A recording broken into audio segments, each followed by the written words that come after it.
कहते हैं कि राजस्थान राजाओं का खेड़ा और जहां पर बसा था शहर गदेरा, और जहां के बहुत ही प्रतापी राजा हुए हैं उमर सिंह, जिनके दो बेटे थे।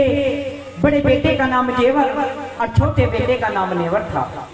तो आइए समय के साथ साथ दोनों बेटे शादी के योग्य हो जाते हैं, और दोनों बेटों की शादी जो सीतापट्टन के राजा कुंवरपाल थे उनके दो बेटी थी। बड़ी बेटी का नाम बाछल और छोटी बेटी का नाम काछल था। तो आइए दोनों राजकुमारी दुल्हन बनकर शहर गदेरा में आ जाती हैं और शादी को कई वर्ष गुजर जाते हैं, लेकिन दोनों में से किसी को भी संतान की प्राप्ति नहीं होती।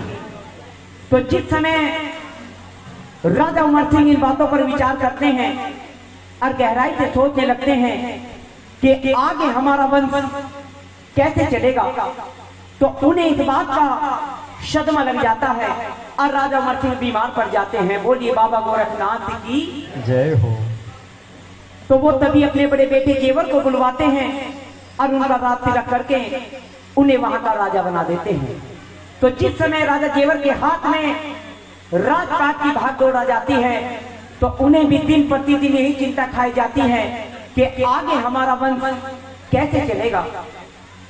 तो कहते हैं प्रेम भक्तों के एक दिन राजा जेवर अपनी नगरी का भ्रमण करने के लिए जैसे नगरी में प्रवेश करते हैं, तो उनके सामने एक सफाई करने वाली मेहतरानी आ जाती है और राजा जेवर का मुख देखकर ये कहने लगते कि हे भगवान, आज मैंने कैसे संतानहीन का मुख देख लिया, पता नहीं मुझे शाम तक खाना नसीब होगा कि नहीं। तो जिस समय राजा जेवर इन शब्दों को सुनते हैं तो गुस्सा तो बहुत आता है, मगर सोचने लगते हैं कि काश हमारे कोई संतान होती तो आज यहाँ की प्रजा हमें इस तरह से ताना ना मारती। तो राजा जेवर वापस अपने राजमहल में आ जाते हैं और अपने कमरे में आकर दिया बुझा लेते हैं, चारपाई पर लेट जाते हैं। थोड़े समय के बाद महारानी बाचल उनके पास आती हैं और उनका उदासी भरा चेहरा देखकर कहने लगते कि स्वामी, अभी तो आप नगरी का भ्रमण करने के लिए गए थे और इतनी जल्दी वापस कैसे आ गए। तो राजा जेवर छुपाने की बहुत कोशिश करते हैं, लेकिन सोचने लगते हैं कि जिस ताने को खाकर मैं इतना परेशान हूँ, आखिर बाछल तो एक औरत है, पता नहीं ये सदमा बर्दाश्त कर सकेगी या नहीं। तो महारानी बाछल प्रेमी वक्त जिद कर बैठती है कि स्वामी, मैं आपकी पत्नी हूँ, मैं आपकी अर्धांगिनी हूँ, हम सुख दुख के साथी हैं। जरा मुझे बताइए कि आपकी उदासी का क्या कारण है। तो राजा जेवर की आंखों में आंसू आ जाते हैं और सारी बात महारानी बाचल को बताने लगते हैं कि महारानी, आज ऐसा समय आ गया है कि यहाँ की प्रजा हमारा मुंह भी देखना पसंद नहीं करती, तो बताओ हम जीकर क्या करेंगे। तो इस तरह से राजा जेवर और महारानी बाचल एक दूसरे का मन समझा रहे थे। तो प्रेमी वक्त तभी राजा जेवर की छोटी बहन छबीले वहां पर आ जाती हैं और अपने भैया का उदासी भरा चेहरा देखकर कहने लगते कि भैया, क्या बात है, अभी तो आप नगरी का भ्रमण करने के लिए गए थे और इतनी जल्दी वापस कैसे आ गए। तो राजा जेवर छुपाने की बहुत कोशिश करते हैं, लेकिन प्रेमी भक्तों बता नहीं पाते। छबील से कहने लगते कि भैया, अगर किसी ने कुछ कहा हो तो उसकी जुबान खिंचवा दूं, कोड़ों की मार लगवा दूं। भैया मुझे बताइए कि आपकी उदासी का क्या कारण है। तो राजा जेवर की आंखों में आंसू आ जाते हैं और सारी बात अपनी छोटी बहन छबिलते से बताते हैं कि बहन, आज ऐसा दिन आ गया है कि यहाँ की प्रजा हमारा मुंह भी देखना पसंद नहीं करती, तो बताओ हम जीकर क्या करेंगे। तो जिस समय छबिल ये शब्द सुनती है तो गुस्सा आ जाता है और कहने लगते कि भैया, इसमें तेरा कोई कसूर नहीं है, अरे सारा कसूर तो तेरी इस रानी का है। अरे जिस दिन से तू इस बांझ मंजोटी को ब्याह कर लाया तो इसकी तो किस्मत फूटी हुई थी, लेकिन इसने साथ में हमारी भी फोड़ दी। तो आइए माता बाचल को आसमान की विधि बताती है और कहते कि भैया तू इसे घर से निकाल दे। तो आइए क्या दिया, बोली सच्चे दरबार की जय। अनु कहने लगी कि घर से निकल जा कुलछनी, के घर से निकल जा कुलछनी, कहीं जाके मरी जा, कहीं जाके मरी जा, आज तेरे कारण बाचल ताना मार परी जा। घर से निकल जा कुलछनी, घर से निकल जा कुलछनी, कहीं जाके मरी जा, कहीं जाके मरी जा, आज तेरे कारण ताने मार पड़ जा। घर से निकल जा कुलछनी, कहीं जाके मरी जा, कहीं जाके मरी जा, आज तेरे कारण बाचल ताने मार पड़ी जा। घर से निकल जा कुलछनी।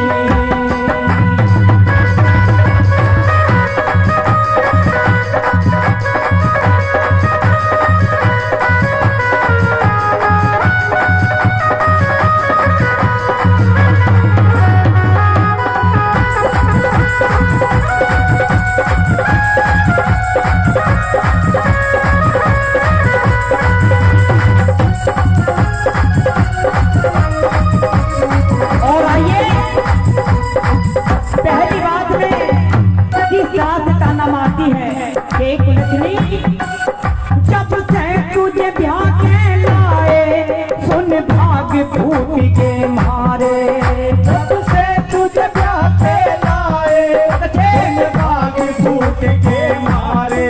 वो जब से तुझे ब्याह के लाए, वो सुन भाग फूट के मारे। वो जब से तुझे ब्याह के लाए, सुन भाग फूट के मारे। ओ हर खुशी रूठ की हमसे, ओ भैया कितना दुख सहरे, हर खुशी रूठ की हमसे, भैया कितना दुख सहरे। आज गम का बादल, हाँ आज गम का बादल, महलों पे गरी जा, महलों पे गरी जा, आज तेरे कारण बाचल ताना मार पड़ी जा। घर से निकल जा कुलछनी।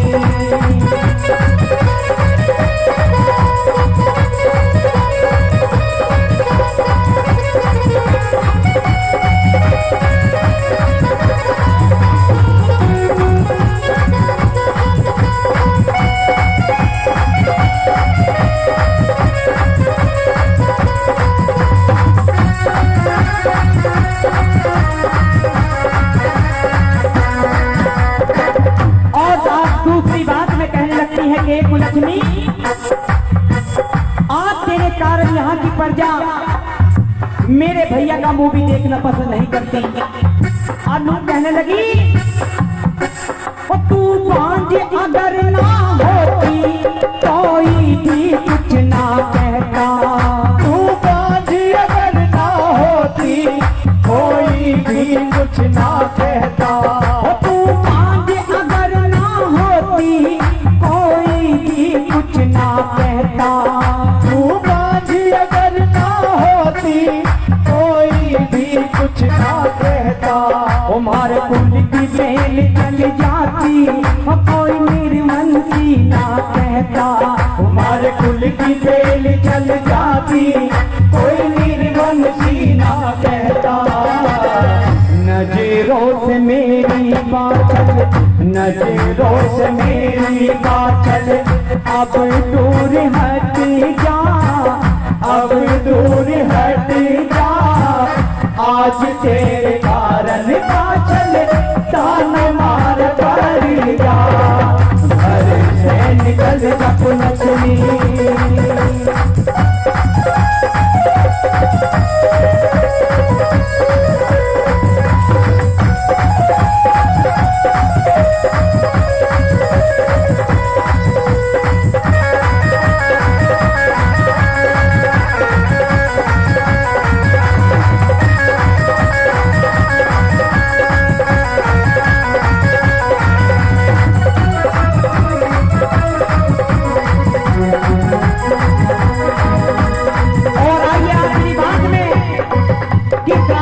कहती है, भैया तू मान ले कहना इस घर में नहीं है रखना। भैया तू मान ले कहना इस घर में नहीं है रखना। ओ भैया तू मान ले कहना इस घर में नहीं है रखना। भैया तू मान ले कहना इस घर में नहीं है रखना। जो ये महलों में होगी वो हम पल पल पड़ेगा मरना। वो जो ये महलों में होगी हम पल पल पड़ेगा मरना। आदेश से कह धीरज, आदेश से कह धीरज, समय कब बदल जा, समय कब बदल जा। आज तेरे कारण बादल जान मार परी जा। हरी से निकल तक लक्ष्मी कहीं जाके मरी जा, कहीं जाके मरी जा। आज तेरे कारण बादल जान मार परी जा, जान मार परी जा, जान मार परी जा। बोलिए सच्चे दरबार की। तो आइए की बात तांडा मार के छवि से माते चली जाती है, लेकिन महारानी बाचल अपना धैर्य नहीं खोती और राजा जेवर की हिम्मत बढ़ाती है कि महाराज संतान होना ना होना ये तो सब नसीबों का खेल है, लेकिन मैं आपको एक मशवरा देना चाहती हूँ कि बताइए कि आपके राजमहल में इतने बड़े बड़े पंडित और इतने बड़े बड़े विद्वान हैं, जरा किसी से कोई ऐसा रास्ता पूछे कि जिससे हमें संतान की प्राप्ति हो सके। तो आइए सुबह कचहरी लगती है और सभी पंडित और विद्वानों को बुलवा लिया जाता है। बोलिए बाबा गोरखनाथ की। और राजा जेवर सभी के सामने अपनी बात रखते हैं कि पंडित जी महाराज जरा हमें कोई ऐसा रास्ता बताइए कि जिससे हमें संतान की प्राप्ति हो सके। तो पंडित जी महाराज राजा जेवर से बताते हैं कि राजन, ये जो आपका राजस्थान खेड़ा है, यहाँ पर दो चीज की बहुत बड़ी कमी है, एक तो जल की और एक छाया की। अगर आप यहाँ पर एक नौलखा बाग लगवा दे और उसमें कुएं खुदवा दे तो आते जाते रहोगे, उन पेड़ों की छाया में बैठेंगे, ठंडा ठंडा जल पिएंगे और पता नहीं किसकी आत्माओं से क्या दुआ निकल जाए, क्योंकि आत्मा सो परमात्मा। बोलिए बाबा गोरखनाथ की। तो तभी राजा जेवर भिक्खू माली को बुलवाते हैं और उन्हें नौलखा बाग लगाने का आदेश देते हैं। समय अपनी गति से गुजरने लगता है और इधर नौलखा बाग लगकर तैयार हो जाता है। पेड़ों पर फल आ जाते हैं और भिक्खू माली एक टोकरी में फल लेकर राजा जेवर के दरबार में आता है। जैसे राजा जेवर उन फलों को देखते हैं तो बड़े खुश होते हैं कि जैसे आज हमारे बागों में पेड़ों पर फल आ गए हैं तो हमारे विभाग खुलने की घड़ी नजदीक आ गई है। तो जैसे राजा जेवर उस टोकरी में से फल उठाकर खाने का प्रयास करते हैं तो तभी पंडित जी महाराज राजा जेवर को रोक लेते हैं और कहने लगते हैं कि राजन, अभी तो आपने उस बाग का उद्घाटन भी नहीं किया है, तो इससे पहले इस बाग के फल कैसे खा सकते हो। और पंडित जी महाराज एक बात और बताते हैं कि जिस समय आप उस बाग का उद्घाटन करने के लिए जाओगे तो अपनी आंखों से पट्टी बांध कर जाना और दोनों प्राणी उस पट्टी को वापस अपने राजमहल में आकर खोलना। बोलिए सच्चे दरबार की। तो राजा जेवर बड़े गाजे बाजे के साथ नौलखे बाग का उद्घाटन करने के लिए पहुंच जाते हैं। अब जैसे नौलखे बाग में प्रवेश करते हैं तो कोयल बोल रही है, मोर बोल रहे हैं, पपीहे बोल रहे हैं, सारी प्रजा उस बाग की प्रशंसा कर रही है। तो राजा जेवर कहने लगते हैं कि महारानी, आज कैसा समय आ गया है कि ये बाग हमने बड़े चाव से लगवाया है, लेकिन हम इस बाग को नहीं देख सकते। आखिर मेरे मन में ऐसा विचार आ रहा है कि मैं अपनी आंखों से पट्टी खोल कर देखना चाहता हूँ कि ये बाग कितना सुंदर है। तो महारानी बाचल कहने लगते कि स्वामी, जैसा आप सोच रहे हो मैं भी ऐसा ही सोच रही हूँ। तो आइए कहा जाता है प्रेम रखो कि जैसे ही दोनों प्राणी अपनी आंखों से पट्टी खोलकर जिधर को भी देखने लगते हैं तो उनके देखने से वो नौलखा बाग सूख जाता है। बोलिए बाबा गोरखनाथ की। तो राजा जेवर का सर सारी प्रजा के सामने झुक जाता है। और जैसे ही राजा जेवर वहां से चलने का प्रयास करते हैं तो पंडित जी महाराज उन्हें रोक लेते हैं कि राजन, कम से कम इस बात का नहीं, जो आपने कुएं खुदवाए हैं जरा उनका ही उद्घाटन करते चलिए। अब जैसे ही राजा रानी कुओं के पास जाते हैं और कुएं में डोल डालते हैं, कहा जाता सारा पानी नीचे चला जाता है और कुएं सूख जाते हैं। आइए राजा के मन में क्या क्या विचार आ रहे हैं। बोलिए सच्चे दरबार की जय। और जिस ओर नजर डाली और सब सूख गई डाली। आइए राजा के मन में क्या क्या विचार आ रहे हैं और कवि ने क्या लिखा है। वो जिस ओर नजर डाली वो सब सूख गई डाली। देखते देखते सब सुहा हो गया। देखते देखते सब सुहा हो गया। वो जिस ओर नजर डाली वो सब सूख गई डाली। जिस ओर नजर डाली सब सूख गई डाली। देखते देखते सब सुहा हो गया। देखते देखते सब सुहा हो गया।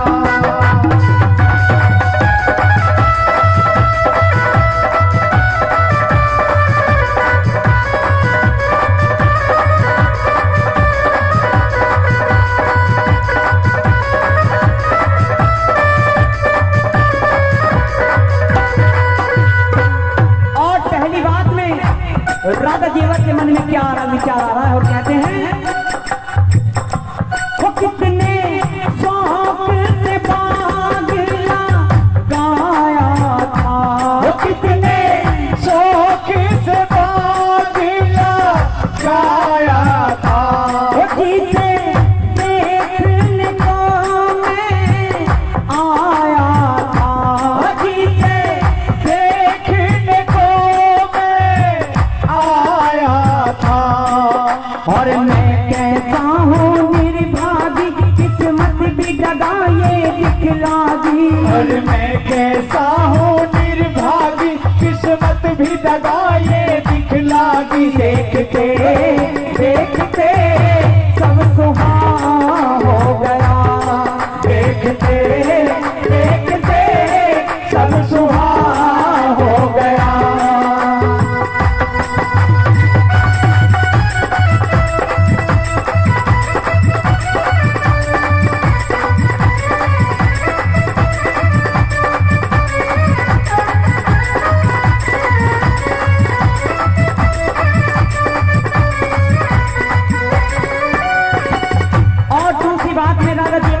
क्या विचार आते हैं और सोचने लगते हैं, वो खुद रत का ये कैसा करम हुआ। खुद रत का ये कैसा करम हुआ। नो लाखा बागी का भसम हुआ।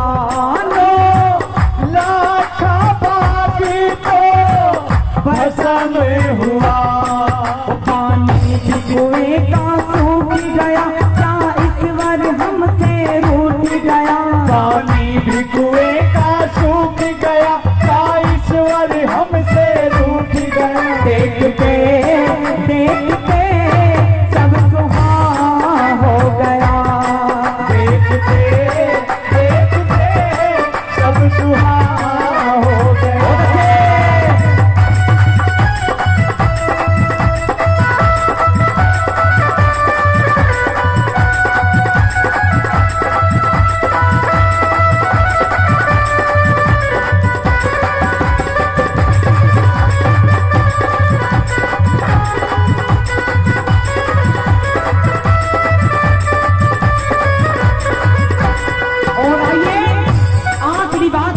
जेवर सोच रहे हैं कि इसमें किसी का कोई कसूर नहीं है, ये सारा कसूर तो कर्मों का है, मेरे नसीबों का है।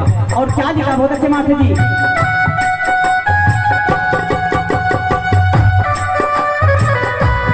किसका दोषी आज मैं बतलाऊं, किसका दोषी आज मैं बतलाऊं, अपनी करनी का मैं फल पाऊं, अपनी करनी का मैं फल पाऊं।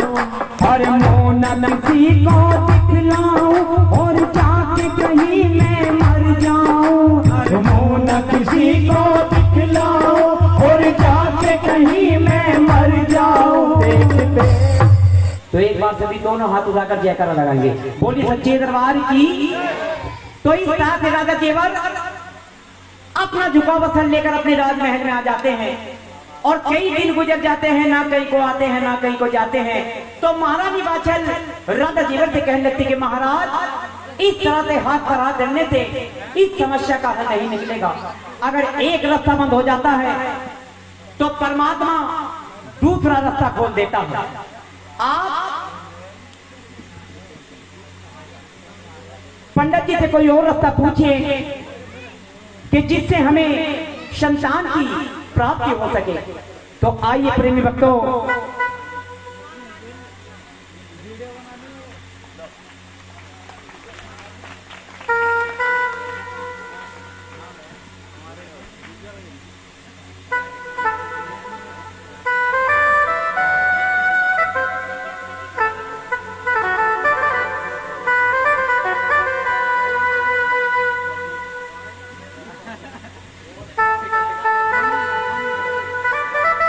बोली साचे दरबार की।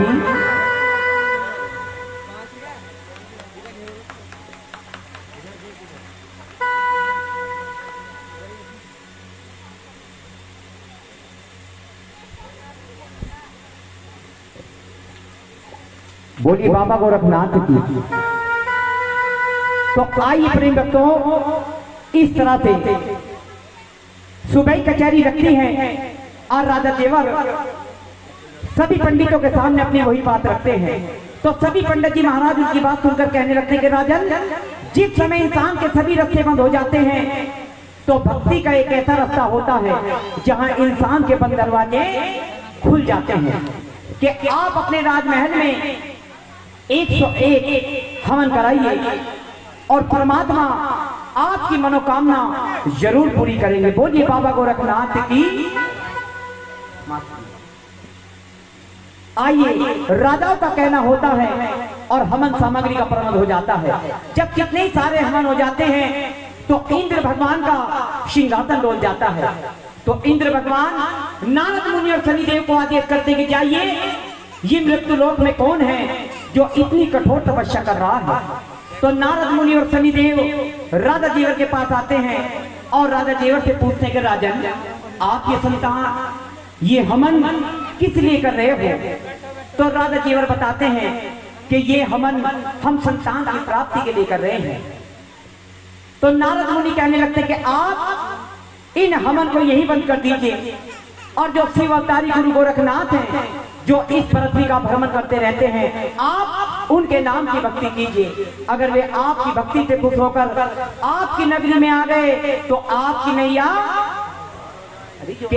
नैया पार है।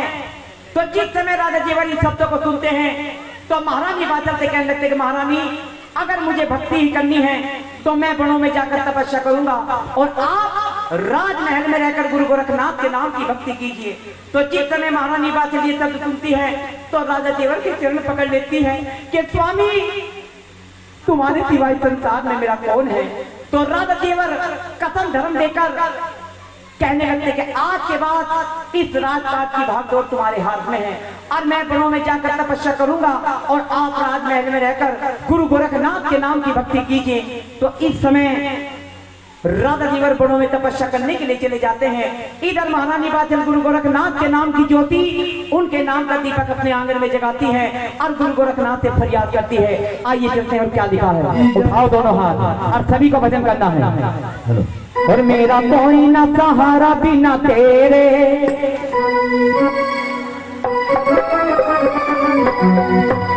और मेरा कोई ना सहारा बिना तेरे, गुरु गोरखनाथ जी मेरे।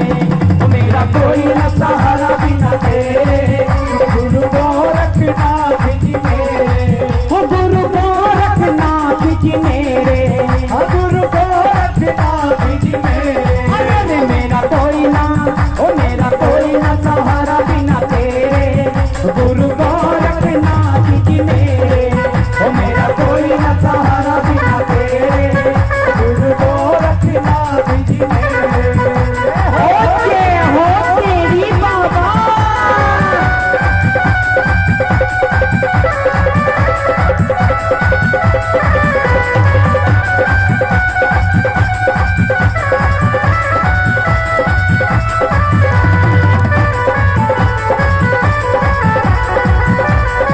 आइए पहली बात में क्या कहती है,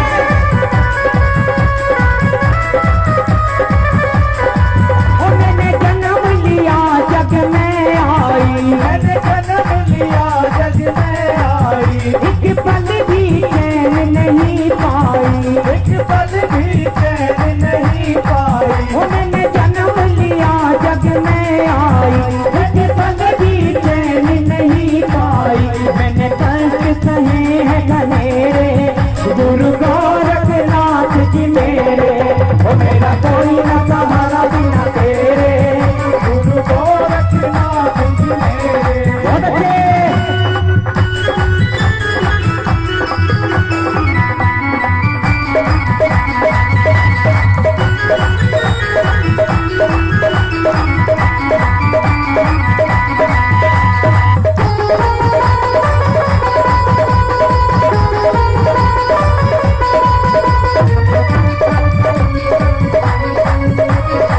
और दूसरी बात में महारानी बाचल क्या कहती है, उठा दो दोनों हाथ। ओ मेरे नैना कब से तरस रहे, मेरे नैना कब से तरस रहे। सावन भादों से बरस रहे, सावन भादों से बरस रहे। ओ मेरे नैना कब से तरस रहे, सावन भादों से बरस रहे। अब नगरी में, अब नगरी में ला दो फेरे, गुरु गोरखनाथ जी मेरे। मेरा कोई ना सहारा बिना तेरे, गुरु गोरखनाथ जी मेरे।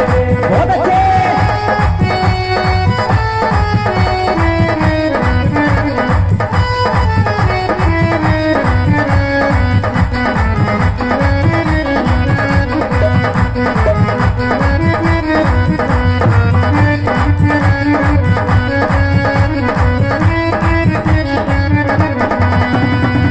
और आखिरी बात में महारानी बाचल गुरु गोरखनाथ से फरियाद करते कि गुरु गोरखनाथ, वो मेरे सारे सहारे छूट गए, मेरे सारे सहारे छूट गए। महताज करम क्यों फूट गए, महताज करम क्यों फूट गए। वो मेरे सारे सहारे छूट गए, महताज करम क्यों फूट गए। अब नगरी में, अब नगरी में ला दो फेरे, गुरु गोरखनाथ जी मेरे। मेरा कोई ना सहारा बिना तेरे, गुरु गोरखनाथ जी मेरे। बोलिए सच्चे दरबार की।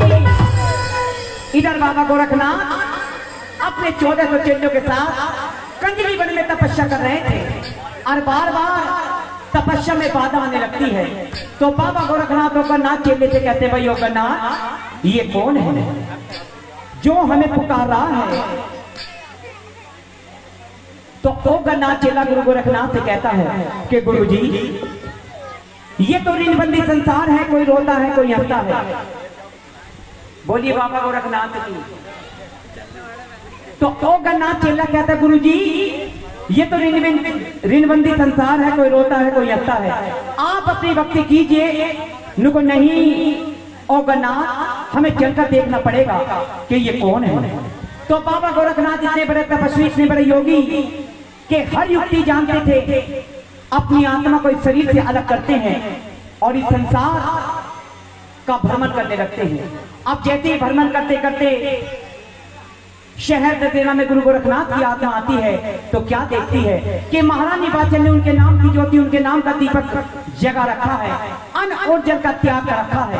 तो बाबा गोरखनाथ सोचने लगते, अगर व्यक्ति की नगरी में हम जल्दी ना आए और ये भूखी प्यासी मर गई तो नाथों के नाम पर कलंक लग जाएगा। आज के बाद इस संसार में कोई नाथों को नहीं पूजेगा। बोलिए बाबा गोरखनाथ की। तो प्रेमी भक्त इधर तो बाबा गोरखनाथ की आत्मा शरीर में पहुंच जाती है, इधर महारानी बाचल रो रो कर फरियाद करती है कि गुरु गोरखनाथ, मुझे जैसा जिसने बताया मैंने सारे काम किए, लेकिन अभी तक तुम मेरी नगरी में क्यों नहीं आए। तो आइए किस तरह से पुकारती हैं, आइए सभी भजन करेंगे। बोली सच्चे दरबार की जय। ओ बाबा बाचल तो रोवे दीने राती जोड़े हैं दोनों हाथी, कब आओ गोरखनाथ की। ओ बाबा बाचल तो रोवे दीने राती जोड़े हैं दोनों हाथी, कब आओ गोरखनाथ जी। ओ बाबा बाचल तो रोवे दीने राती जोड़े हैं दोनों हाथी, कब आओ गोरखनाथ जी।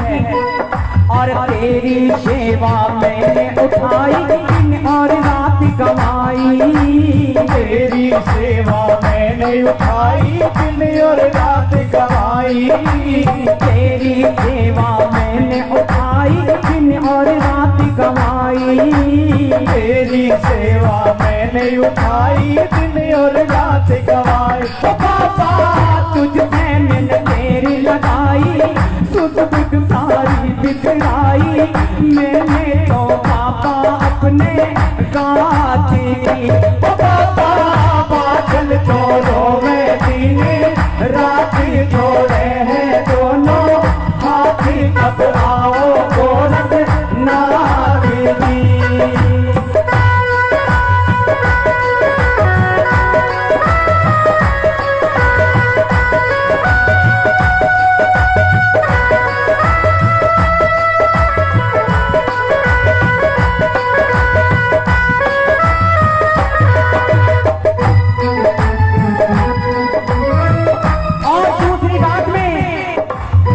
महारानी बाचल फरियाद करती है कि गुरु गोरखनाथ यहाँ की प्रजा हमें ताने मारती है, अनु कहने लगती है, और दुनिया तो मुझे बांझ बतावे सास ननंद दे गाली, दुनिया तो मुझे बांझ बतावे सास ननंद दे गाली, दुनिया तो मुझे बांझ बतावे सास ननंद दे गाली, दुनिया तो मुझे बांझ बतावे सास ननंद दे गाली। ओ बाबा मैं हूँ किस्मत की मारी, ताने खा के हारी, फिर भी ना सुनी पर याद की। ओ बाबा बाचल तो रोवे दिन रात जोड़े हैं दोनों कब आओ गोरखनाथ जी।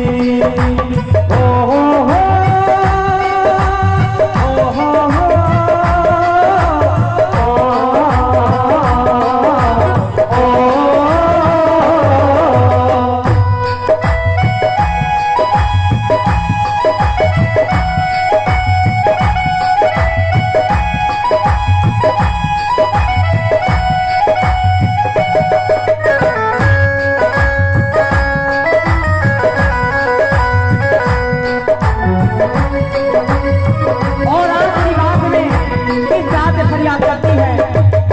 जिसने भी मुझे जैसा बताया सारे काम करवाए। जिसने भी मुझे जैसा बताया सारे काम करवाए। जिसने भी मुझे जैसा बताया सारे जतन करवाए। जिसने भी मुझे जैसा बताया सारे काम करवाए। बाबा कुएं में बाग लगाए नोटे बामन जिमवाए फिर भी ना सुनी पर याद। बाबा चल तो रोवे दिन रात जोड़े हैं दोनों हाथ कब आओ गोरखनाथ जी। बोलिए सच्चे दरबार की, बोलिए बाबा गोरखनाथ की। तो इधर महारानी बाचल गुरु गोरखनाथ से फिर फरियाद करती है और इधर बाबा गोरखनाथ अपने ओगरनाथ चेले से कहते हैं भाई ओगरनाथ अपना अपना सामान बांध कर सभी अपनी अपनी आंखें बंद कर लीजिए। अब ओगरनाथ चेला कहने गुरु जी एक बात तो बताओ कहाँ की तैयारी है? भाई ओगरनाथ हमें आज ही शहर ददरेरा पहुंचना है। ओगरनाथ चेला कहने गुरु जी एक बात तो बताओ इतना लंबा सफर और इतने कम समय में हम कैसे तय करेंगे? गुरु जी इतनी गर्मी पड़ रही है नीचे से रेत लपे ऊपर से आकाश हम तो भूखे प्यासे मर जाएंगे। तो बाबा गोरखनाथ कहते हैं कि भाई मेरी बात सुनो सभी अपना अपना सामान बांध कर अपनी अपनी आंखें बंद कर लीजिए। अब जैसे ही सभी चेले अपनी अपनी आंखें बंद करते हैं तो बाबा गोरखनाथ अपनी झोली से भभूति निकालकर सभी चेलों पर छिड़क कर उन्हें मक्खी मच्छर बनाकर अपनी झोली में डालकर चरण खड़ाऊ पैर कर आकाश होने लगते हैं। तो आइए बाकी का हवाला और सूरत लगाते हैं नौलखे बाकी और क्या लिखा है। वो गोरख ने ध्यान लगाया। आइए सुनिए क्या लिखा है। वो गोरख ने ध्यान लगाया सब चेलों को समझाया। और सुनो ध्यान से वो करो चलने की तैयारी वो हमें ददरेरा में जाना है। वो कोई बाट देना तो उठाओ दोनों हाथ सभी मीठी मीठी तालियों के साथ चलिए। देखिए ये भाव का सिस्टम है। महारानी बादल के पास सब कुछ था रकबा पैसा धन दौलत, लेकिन एक संतान की खातिर गुरु गोरखनाथ की 12 साल तक सेवा करी है। बोलिए बाबा गोरखनाथ की। अगर भाव ना होते तो आज ये झाड़ जैसी निशानी ना मिलती। तो भाव बनाओ चाहे 2 मिनट में दी चाहे स्कूल आती। उठाओ दोनों हाथ सच्चे दरबार की। आइए चलते हैं। गोरख ने ध्यान लगाया सब चेलों को समझाया। गोरख ने ध्यान लगाया वो सब चेलों को समझाया। कर चलने की तैयारी हमें ददरेरा में जाना है कोई बात देख रामारी। गोरख ने ध्यान लगाया सब चेलों को समझाया। कर चलने की तैयारी हमें ददरेरा में जाना है कोई बात देख रामारी। गोरख ने ध्यान लगाया।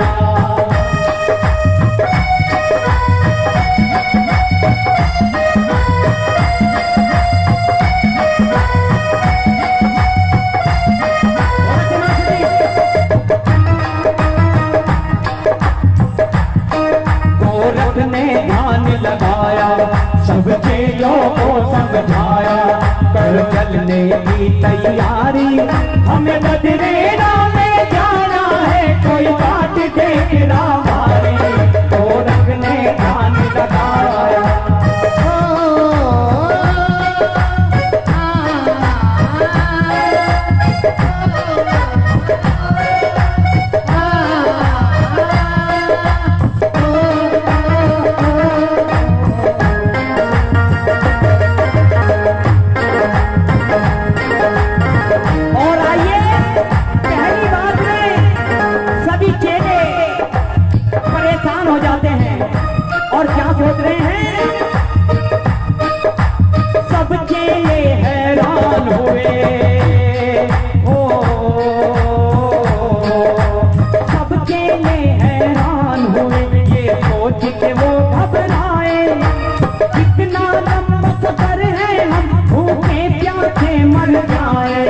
मर जाए मर जाए।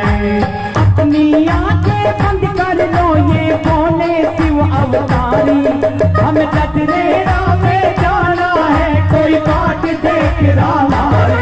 गोरख ने ध्यान लगाया सबके लोगों समझाया, कर चलने की तैयारी, हम कटरेरा में जाना है कोई बाट देख हमारी। गोरख ने ध्यान लगाया और जय हो तेरी बाबा।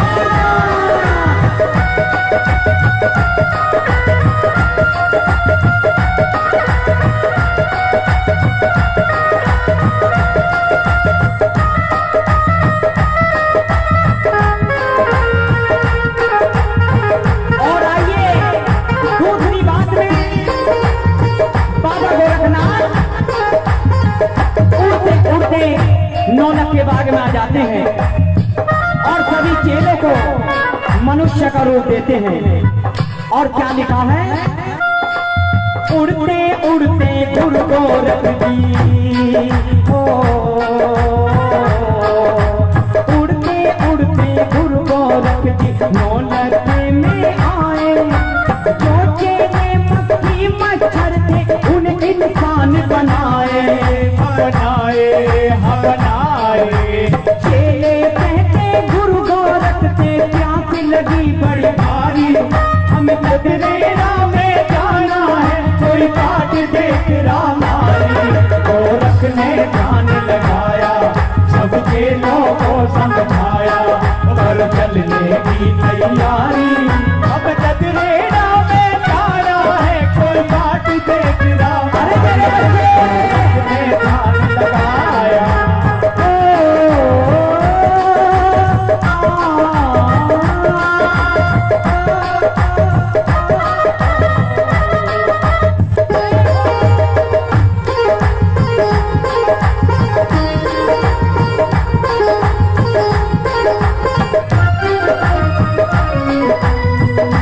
और आइए प्रेमी भक्तों, बाबा गोरखनाथ अपनी महिमा दिखाते हैं और क्या होता है। कुएं जल से भर गए हो, कुएं जल से भर गए और कोयल मोर भी बोले। धीरज से आगे कहे तू भी सुर में गाले, हाय गाले हाय गाले। आज हमारा गाना बैठ के सुनते हैं नर नारी, हमें कटरेरा में जाना है कोई बात देख हमारी। गोरख ने ध्यान लगाया सबके लोगों समझाया, कर चलने की तैयारी, हमें कटरेरा में जाना है कोई बात देख हमारी। गोरख ने ध्यान लगाया। बोलिए बाबा गोरखनाथ की, बोलिए हरवीर महाराज की। आइए इस तरह से गुरु गोरखनाथ अपने 1400 चेलों को लेकर नौलख के बाग में आ जाते हैं। तो जिस समय नौलख के बाग में आ जाते हैं सभी चेलों को मनुष्य का रूप देते हैं। तो सभी चेले जैसे मनुष्य के रूप में आते हैं तो कोई शोर मचाने लगता है और कोई कहता है गुरुजी भूख लग रही है, कोई कहता है प्यास लग रही है। लेकिन बाबा गोरखनाथ आदेश देते हैं कि जाइए चंदन का पेड़ छोड़कर सभी अपना अपना धूना लगा लीजिए। लेकिन ओकरनाथ चेला कहना गुरुजी एक बात तो बताओ, ये सारा बात सूखा पड़ा है और आप हमें धूना लगाने के लिए कह रहे हो। अगर किसी पेड़ ने आग पकड़ ली तो हम तो गुरुजी सारे आग में जल के मर जाएंगे। लेकिन बाबा गोरखनाथ कहते हैं भाई ओकरनाथ बेटा ये तो सारा बाग हरा भरा है। नहीं गुरुजी ये तो सारा बाग सूखा पड़ा है। तो बाबा गोरखनाथ अपनी झोली से भभूति निकाल कर ओकरनाथ को देते हैं, ये लीजिए इधर सारे बाग में उड़ा दीजिए। अब जैसे ही ओकरनाथ चेला गुरु गोरखनाथ का नाम जपते जपते उस भभूति को बाग में उड़ाता है तो गुरु गोरखनाथ की कृपा से महारानी बाचल का वो सूखा हुआ बाग फिर से हरा भरा हो जाता है। बोलिए बाबा गोरखनाथ की। अब सभी चेले ये चमत्कार देखकर बड़े खुश होते हैं, अपना अपना धूना लगा लेते हैं। लेकिन ओकरनाथ चेला कहने लगता है गुरुजी भजन करने का और भी आनंद आता अगर कहीं से ठंडे ठंडे जल का प्रबंध हो जाता। तो बाबा गोरखनाथ कहते हैं भाई गोरखनाथ जिसने इतना बड़ा बाग लगवाया होगा उसने कहीं ना कहीं जल का प्रबंध भी जरूर किया होगा। जाइए जरा देख कर आइए। अब जैसे चेले जाते हैं खबर लाकर गुरु गोरखनाथ को सुनाते हैं कि गुरुजी कुआं तो मिल गया लेकिन कुएं में पानी।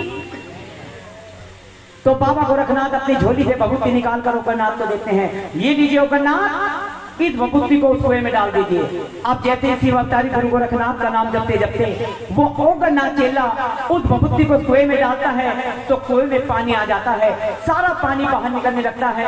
तो बाबा गोरखनाथ कहते हैं हे खिदर विनाश का कारण मत बन, अपनी सीमा से बाहर मत जा, बोली सच्चे दरबार की। अब सभी चेले बड़े खुश होते हैं, कोई नहा रहा है, कोई भजन कर रहा है, कोई धोना लगा रहा है। लेकिन जो इस बाग का भिक्खू माली था जिसकी आंखों की रोशनी चली गई थी उसकी आंखों की रोशनी आ जाती है और उसे सबसे पहले दर्शन गुरु गोरखनाथ का होता है और सोचने लगता है कि सबसे पहले गुरु गोरखनाथ के आने की खबर महारानी बाछड़ को दूंगा जिसने अन्न और जल का त्याग कर रखा है। तो एक पेड़ से हरी डाली तोड़कर महारानी बाछड़ के दरबार में पहुंच जाता है और महारानी बाछड़ को आवाज लगाता है। तो महारानी बाछड़ माली की आवाज सुनकर आती है कि क्या बात है माली। तो सारी बात बताता है कि महारानी आपके नौलखे बाग में बाबा गोरखनाथ आ गए हैं। लेकिन महारानी बाछड़ उसकी बात का विश्वास नहीं करती और कहती है कि जो माली अगर तू जानता है कि बाबा गोरखनाथ आ गए हैं तो मुझे उनकी कोई पहचान बता कि वो कहते हैं। तो आइए किस तरह से, आइए किस तरह से माली बताता है के बाग में रानी कोई और पुजारी लगे।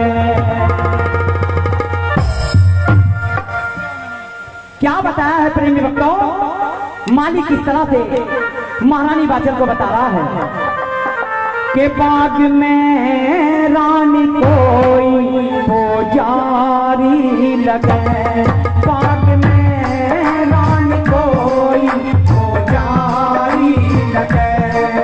और सोचे सोचे ले संग में, सोचे सोचे ले संग शिव अवतारी लगे, बाग में रानी कोई पुजारी लगे, बाग में रानी कोई पुजारी लगे।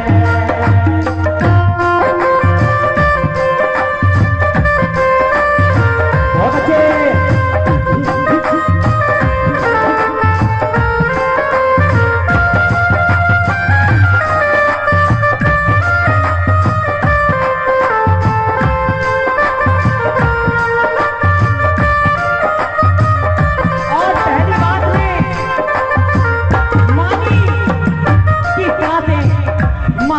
को बताता कि महारानी जी ध्यान दो,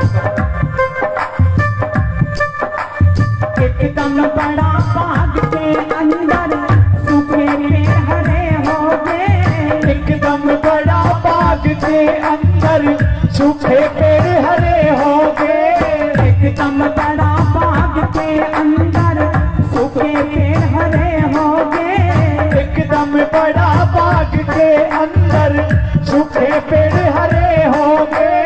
हरियाली छा रही बाग में छोटे दाम खड़े हो गए, हरियाली छा रही बाग में छोटे दाम खड़े हो गए। सूखे कुएं भरे हो गए, सूखे कुएं भरे हो गए, तब झाड़ी लगे, बाग में रानी कोई पुजारी लगे, बाग में रानी कोई पुजारी लगे। बहुत अच्छे।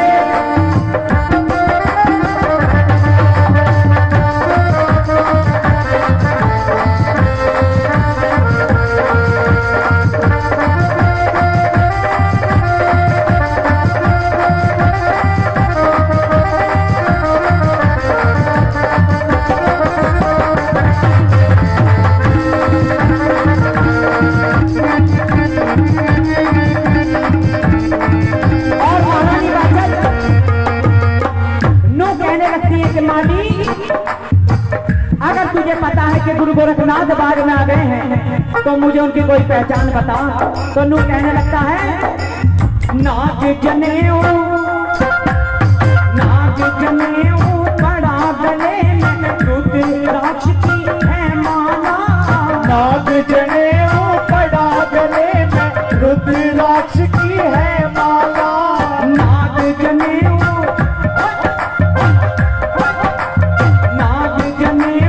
पड़ा गले में रुद्राक्ष की है माला। नाग जनेऊ पड़ा गले में रुद्राक्ष की है माला। तक रही जटाल तकरी नीचे बिछी मृग छाला। एटी तक रही जटाल तकरी नीचे बिछी मृग छाला। अजब नाम को जपने वाला, अजब नाम को जपने वाला ब्रह्मचारी लगे बाग में रानी कोई पुजारी लगे। बाग में रानी कोई पुजारी लगे। और प्रेमी भक्तों, आखिरी बात में नू बताता है कि महारानी वाचल और न्यारी न्यारी लगी चमोटी कहीं पे पीली कहीं पे लाल। न्यारी न्यारी लगी चमोटी कहीं पे पीली कहीं पे लाल। स्वर्ग बीच में वास करे सच्चे सतगुर पर साथी लाल। स्वर्ग बीच में वास करे सच्चे सतगुर पर साथी लाल। मांगे राम तेरी चाल गजब की, मांगे राम तेरी चाल गजब की। न्यारी लगे बाग में रानी कोई पुजारी लगे। बाग में रानी कोई पुजारी लगे। अरे मौसम है सुहाना, मौसम है सुहाना के जीना लगे। बाग में रानी कोई पुजारी लगे। बाग में रानी कोई पुजारी लगे। बोली बाबा गोरखनाथ की, बोली सच्चे दरबार की। तो इस तरह से प्रेमी भक्तों माली सारी बात बताकर बागों में पहुंच जाता है। इधर बाबा गोरखनाथ अपने ओगरनाथ चेले से कहते हैं भाई ओगरनाथ आज हमें यहाँ आए एक दिन एक रात हो गई है, अब आपको थोड़ा भोजन का प्रबंध भी कर लेना चाहिए। आज आपको इस शहर से भिक्षा करके लेके आनी है, लेकिन 3 बात का ध्यान रहे कि ना तो 3 घरों का भोजन खाना है और ना 3 घरों से भिक्षा लेनी है यार। बोली बाबा गोरखनाथ की, सच्चे दरबार की। तो आइए किस तरह से ओगरनाथ चेला सभी के पास गुरु का आदेश पाकर भिक्षा करने के लिए आ रहे हैं। और क्या करे हैं कि गुरु ने कर दिया है आदेश। ओ जय हो तेरी बाबा। आइए चलते हैं।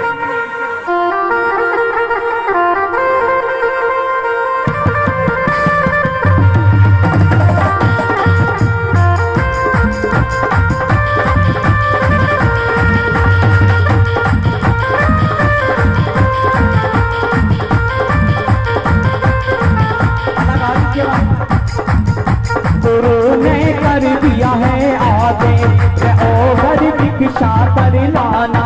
गुरु ने कर दिया है आदेश ओवर भिक्षा कर लाना। गुरु ने कर दिया है आदेश ओवर भिक्षा कर लाना। गुरु ने कर दिया है आदेश ओवर भिक्षा कर लाना। अरे भिक्षा कर लाना रे ओवर भिक्षा कर लाना। गुरु ने कर दिया है आदेश ओवर भिक्षा कर लाना। जय हो।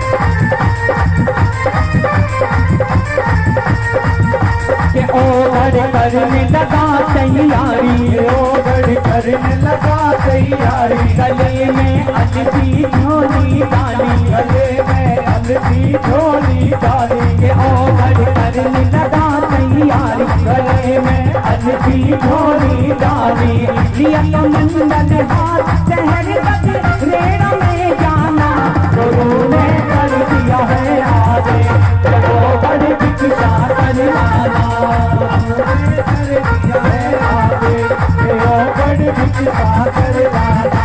बच्चे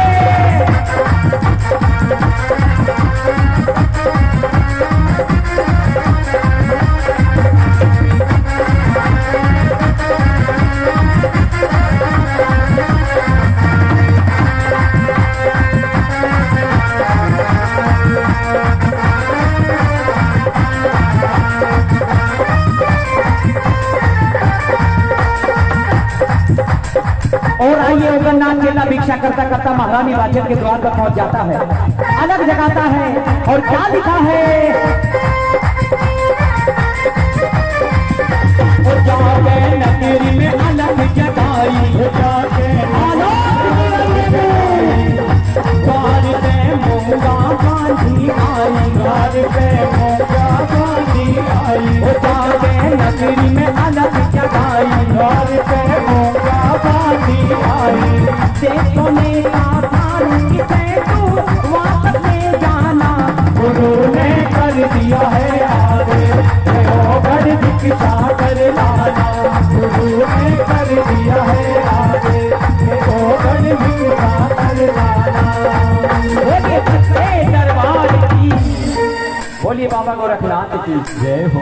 तो इस तरह से उगरनाथ चेला भिक्षा करता करता महारानी वाचन के द्वार पर पहुंच जाता है, अलग जगाता है, तो मूंगा बांधी सोने के थाल में हीरे जवाहरात लेकर आती है, और जैसे उगरनाथ की नजर पड़ती है, उगरनाथ चेला कहता है माई मैं इन कंकड़ पत्थरों का क्या करूंगा। अब इतनी बात सुनकर उगरनाथ कहने लगा कि माई मैं इन कंकड़ पत्थरों का क्या करूंगा। तो मूंगा बांधी कहने लगती है अरे जो कि जिन्हें तू कंकड़ पत्थर बता रहा है, अरे इनका मोन नहीं जानता। अरे माई मैं तो बस इतना जानता हूं, कम करो हेले कि मैं तो बस इतना जानता हूं कि जिस चीज की तू मुझे भिक्षा देना चाहती है, हमारे गुरु अपने धोने में रोज समामन सोना फूंक कर और उनकी बहुती बनाकर दुखियाओं में बांट देते हैं। बोलिए बाबा गोरखनाथ की। अब ये बात मूंगा बांधी को बहुत बुरी लगती है। मूंगा बांधी कहने लगे अरे जोगी जब तू ऐसे गुरु का चेला है, अरे मैं तो तुझे जब जानू जब तू अपनी झोली से थोड़ा सोना चांदी निकाल कर दिखा।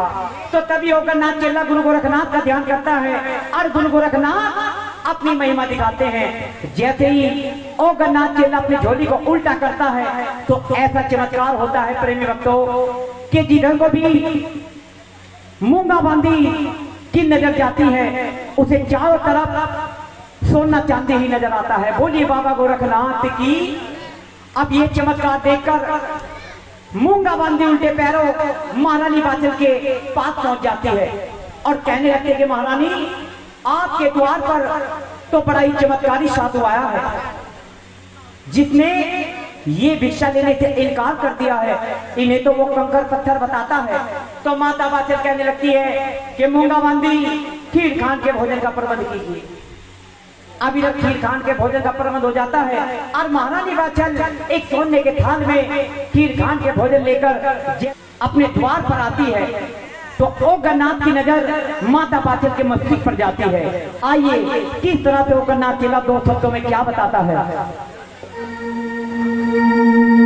ओ माई भिक्षा घलोरी, क्या बात है, बहुत अच्छे।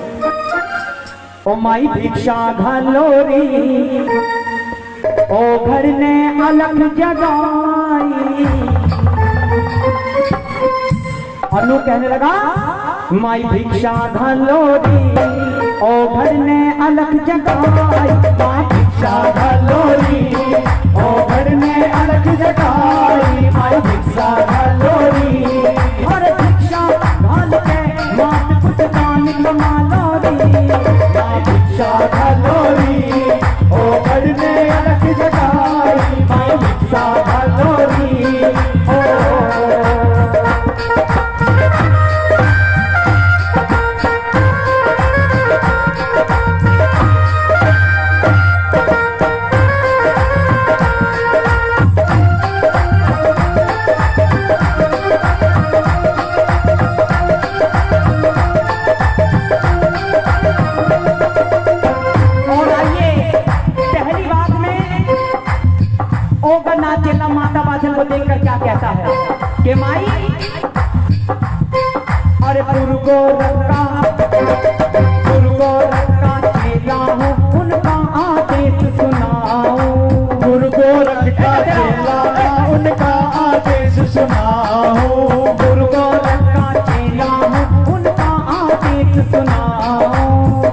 गोरख का चेला हूँ, उनका आदेश सुना हूँ।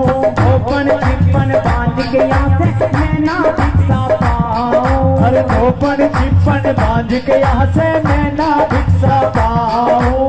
ओघर ने इनकार किया जब मस्तक नजर घुमाई।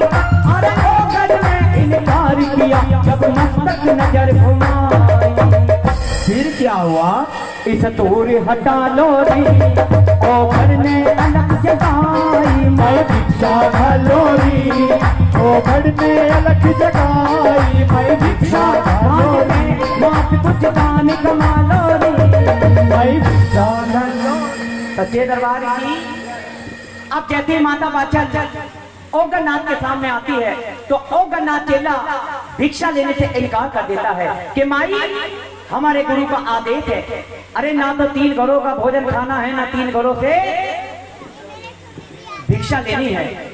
तो माता बाचल कहने लगते कि जोगी कौन कौन सी नु धोपन चिपन और मान। तो माता बाचल की आंखों में आंसू आ जाते हैं। अब लोग कहने लगते हैं कि जोगी मैं तुझे कौन सी दिखाई दे रही हूँ। तो ओगरनाथ चेला कहने लगा माई तेरा माथा चमक रहा है, तेरे माथे की लकीर बता रही है कि तू जन्म जती बांझ है। बोलिए बाबा गोरखनाथ की। तो महारानी बाचल भिक्षा देना भूल जाती है और ओगरनाथ की जैसे चरण पकड़ने के लिए चलती है तो ओगरनाथ पीछे हट जाता है और कहने लगता है कि माई मेरे पास कुछ नहीं है। तेरे नौलखे बाग में जहां चंदन का पेड़ है वहां हमारे गुरु का धूना है। अरे नाटा सा जोगी है, भूरी भूरी लता है, दांतों में मर जल रही है। अगर हमारे गुरु ने तेरा भोजन स्वीकार कर लिया तो तेरी नैया हाथ उठाकर कह करो तेरी नैया। बोलिए बाबा गोरखनाथ की। अब इतनी बात सुनकर प्रेमी भक्तों ओगरनाथ चेला वहां से चला जाता है। इधर महारानी बाचल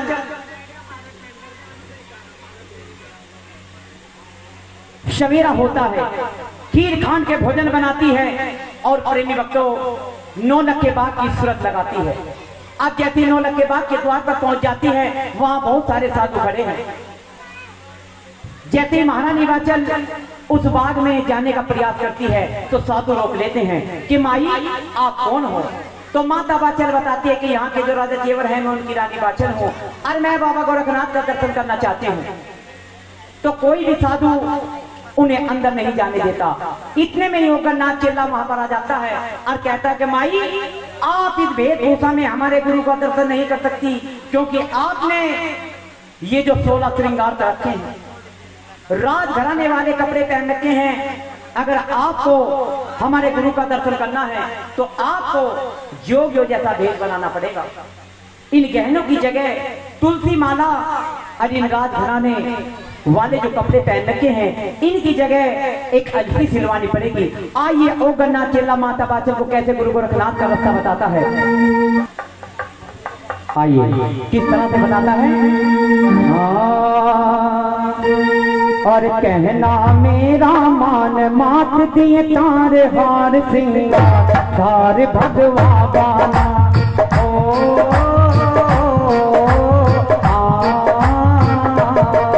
और कहना मेरा मान मात दिए तार हार श्रृंगार धार भगवा बाना।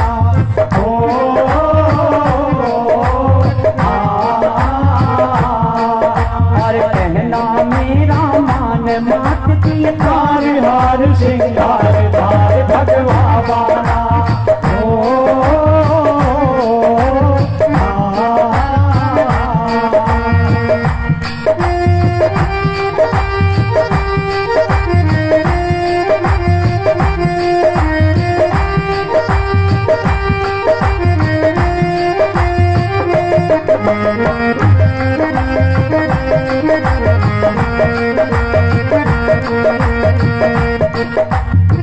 और पहली बात में ओगरनाथ चेला माता बाचल को समझाता है कि माई वहाँ फैशन का काम नहीं वो है संतों की टोली। वहाँ फैशन का काम नहीं वो है संतों की टोली। वहाँ फैशन का काम नहीं वो है संतों की टोली। यह फैशन का काम नहीं ये है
होती है तुझे सारे तीर्थ धाम ही मिल जाएंगे। और क्या लिख कर गए हैं,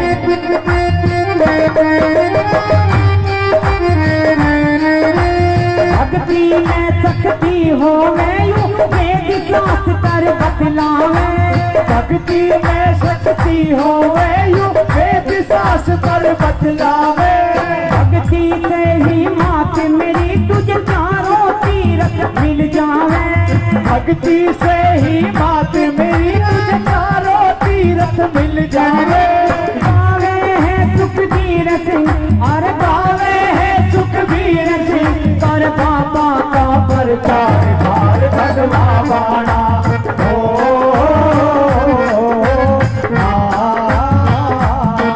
और कहना मेरा मान मात दिए तारे हार श्रृंगार हार भगवा बाणा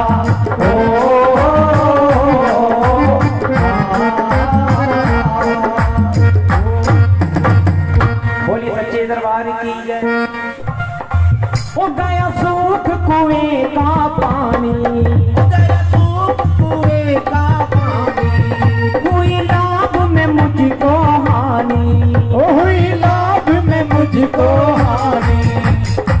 नू कहने लगती है जिस बाग में आप बैठे हो ये मेरे पति ने बड़े चाव से लगवाया, लेकिन आज तक हम दोनों प्राणियों में से किसी ने इन कुओं का जल अन्य पेड़ों की छाया में नहीं बैठे।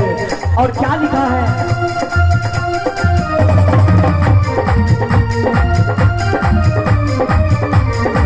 हो गया सूख कुएं का पानी, हो गया सूख कुएं का पानी, हुई लाभ में मुझको हानि, हुई लाभ में मुझको हानि। ओ राजा जेवर की मैं रानी, ओ राजा जेवर की मैं रानी, ओ फिर भी कंगाल मांगती, ओ गुरु गोरख भजता झोली, मैं नागन मान मांगती। जय हो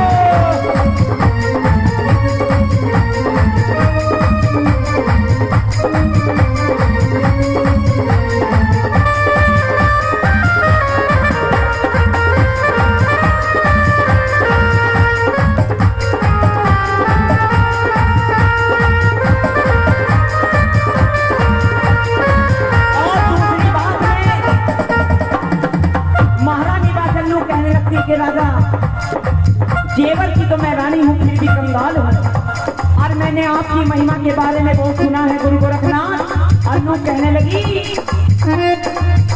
एक रानी सुनी थी मैना, एक रानी सुनी थी मैना, ओ गोपी चंद पड़ गया देना, ओ गोपी चंद पड़ गया देना, ओ एक रानी सुनी थी मैना, ओ गोपी चंद पड़ गया देना, ओ कम किसी बात की भी कोना, ओ कम किसी बात की भी कोना, ओ फिर भी हर भाग बात, ओ गुरु गोरख भर दो झोली, ओ मैं नागन मान मांगती। जय हो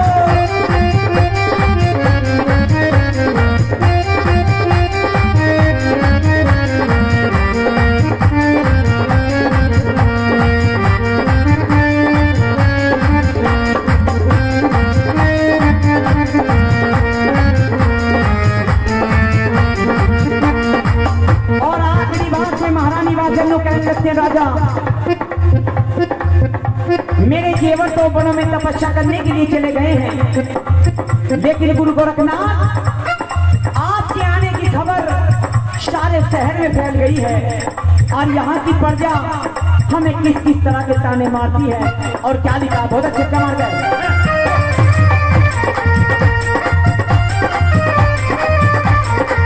हमारे ताने वीर नगर की, हमारे ताने वीर नगर की, ओ मैं हूँ हरियाणे घर की, ओ मैं हूँ हरियाणे घर की, ओ तेरी जाली खबर शहर में, तेरी जाली खबर शहर में, ओ फिर भी हर हाल बागती, ओ गुरु गोरख भर दो झोली, मैं नागन मान मांगती।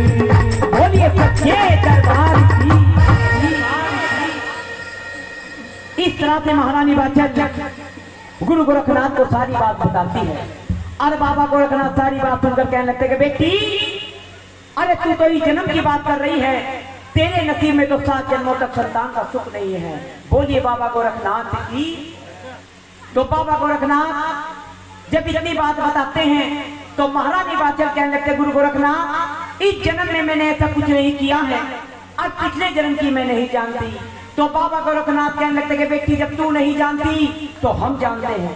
उस समय को याद कर कि जिस समय तू एक माली की लड़की थी और अपनी सखियों के साथ बागों में टहलने के लिए गई थी। अब तुझसे कोत्तर के 7 अंडे फूट गए थे, जिन अंडों में बच्चे होते हैं।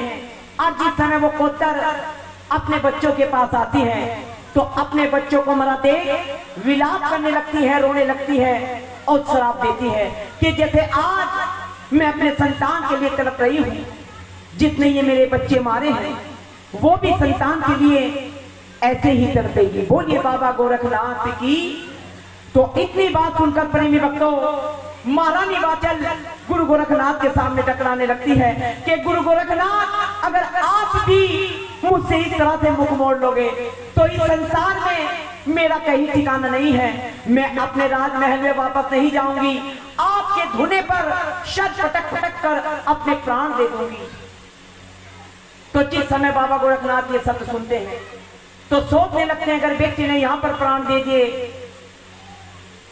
तो नाथों के नाम पर कलंक लग जाएगा। तो बाबा गोरखनाथ माता बाचल से कहने लगते हैं कि बेटी, जिस समय इंसान के सभी रास्ते बंद हो जाते हैं तो भक्ति का एक ऐसा रास्ता होता है जहां इंसान के बंद दरवाजे खुल जाते हैं। बोलिए सच्चे दरबार की। तो बाबा गोरखनाथ महारानी बाचल को 12 साल की सेवा बताते हैं कि बेटी, तुझे हम जोगियों की 12 साल तक सेवा करनी पड़ेगी। दिन निकलने से पहले इन बागों में आना है और दिन छिपने से पहले अपने राजमहल को लौट जाना है। तो जिस समय महारानी बाचल ये शब्द सुनती है तो प्रेमी भक्तों बड़ी खुश होती है और बाबा गोरखनाथ की प्रतिदिन सेवा में लगी रहती है। सेवा करते करते कई वर्ष गुजर जाते हैं। जैसे ही एक दिन महारानी बाचल खीर खांड के भोजन में कर अपने राजमहल से निकलती है तो रास्ते में छोटी ननद छबिंदे मिल जाती है और कहने लगते हैं कि भाभी, मुझे एक बात बता, अरे तू दिन देखा ना रात उन बागों में जाती है, आखिर गोरखनाथ से तेरा क्या रिश्ता? तो माता बाचल कहने लगती है, हे प्यारी ननद, वे मेरे गुरु हैं, नु तू झूठ बोल रही है। अरे अब तुझे कोई कहने सुनने वाला नहीं है, क्योंकि मेरा भैया तो वनों में तपस्या करने के लिए चला गया है। अब तुझे मेरे भैया की चाह नहीं है, क्योंकि तुझे तो गोरखनाथ मिल गया है। तो आइए तरह तरह के इल्जाम लगाती है और बाकी हवाला भजन के द्वारा। ओ बाचल मेरे से अनु कहने लगी, ओ बाचल मेरे से खोल के बता दे सारी बात। ओ बाचल मेरे से खोल के बता दे सारी बात। कौन सा है रिश्ता तेरा, कौन सा है रिश्ता तेरा गोरख के साथ। ओ बाचल मेरे से खोल के बता दे सारी बात। ओ बाचल मेरे से खोल के बता दे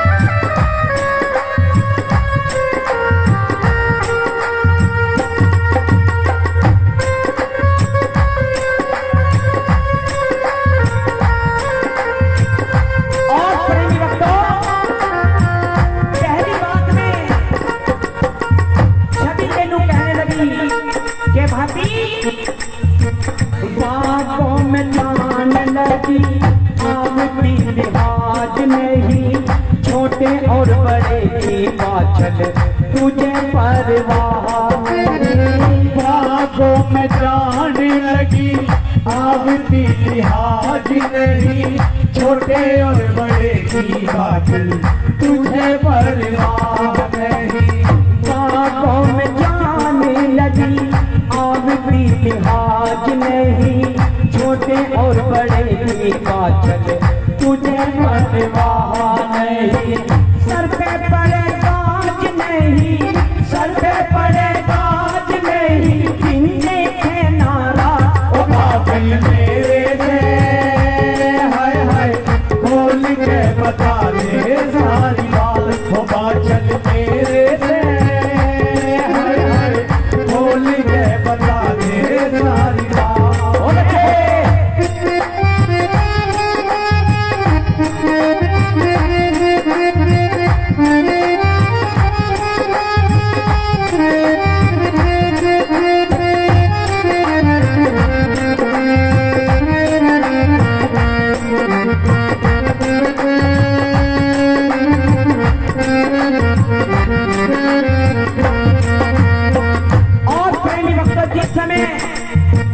महारानी बाचल अपनी ननद के लिए कठोर वचन सुनती है। कल्लू कहने लगती है, ओली सोली मत ना बोले, ओली सोली मत ना बोले, हम ये जुबान ले, पिता के समान गोरख मत ना इम्तिहान ले। ओली सोली मत ना बोले, हम यू जुबान ले, पिता के समान गोरख मत ना इम्तिहान ले। ओली सोली मत ना बोले, हम ये जुबान ले, पिता के समान गोरख मत ना इम्तिहान ले। नन्हे की तू जान ले, ये नन्हे की तू जान ले, वो है ना ठोके ना। ओ बाचल मेरे से खोल के बता दे सारी बात। ओ बाचल मेरे से हाय हाय खोल के बता दे सारी बात। कौन सा है रिश्ता तेरा, कौन सा है रिश्ता तेरा गोरख के साथ। ओ बाचल मेरे से हाय हाय खोल के बता दे सारी बात।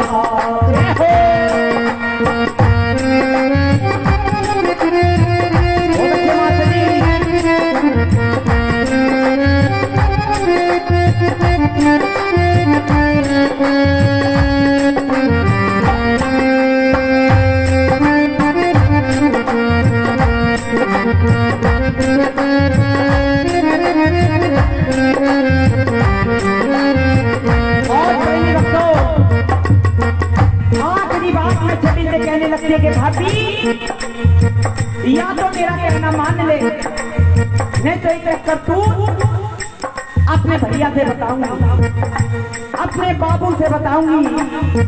अनु कहने लगी, या तो कहना मान मेरा, या तो कहना मान मेरा, बाबू से बता दूंगी, सुनील कुमार तुझे फांसी लगवा दूंगी। या तो कहना मान मेरा, भैया से बता दूंगी, सुनील कुमार तुझे फांसी लगवा दूंगी। जेवर से बता दूंगी मैं, जेवर से बता दूंगी मैं, सब तेरे हालात। ओ बाचल मेरे से खोल के बता दे सारी बात। ओ बाचल मेरे से हाय हाय खोल के बता दे सारी बात।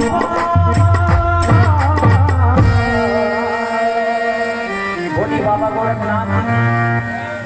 तो आइए प्रेम भक्त, इस तरह से महारानी बाचल अपनी ननद के ताने सहती है, लेकिन अपना धैर्य नहीं खोती और बाबा गोरखनाथ की सेवा में लगी रहती है। इधर सेवा करते करते 12 साल होने को हैं। आज जैसे ही महारानी बाचल एक दिन खीर खान के भोजन लेकर अपने राज महल से निकलती है, तो महारानी बाचल को रास्ते में एक छोटा सा बच्चा नजर आता है।